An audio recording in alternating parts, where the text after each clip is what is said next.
y bienvenidas a la casa Ronald McDonald de Valencia. Me llamo Ruth, soy de Ayora y cuando tenía 5 años estuve muy malita. Viví aquí como durante 4 meses, así que me conozco todos sus rincones. ¡Os lo voy a enseñar! En esta sala, cada tarde, el equipo de voluntarios hacía actividades y juegos. Yo jugaba muchísimo al futbolín. En la biblioteca se hacen los deberes y es donde mi madre me leía un montón de cuentos. Lo que más me gustaba era cuidar del huerto y saltar en las colchonetas con los amigos que hacía allí.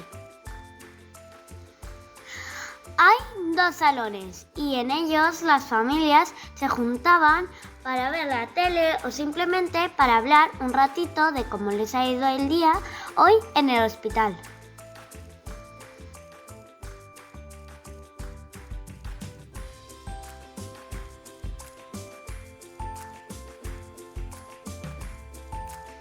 En el comedor, la comida que me hacía mi madre era tan deliciosa.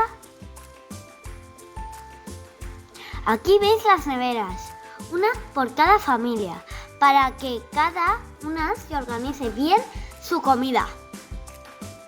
¡Subimos a las habitaciones! Hay 16 en total, todas tienen un baño grande y también un balcón gigante con muchísimos colores. En algunas habitaciones caben 3 personas, en otras 4 y en la más grande caben 6. Esta habitación se llama la habitación rinoceronte. Como veis, la casa está muy cerquita del hospital para que pudiéramos ir fácilmente y cada día. ¿Os ha gustado la casa Ronald? Conocerla más en Facebook y en Instagram.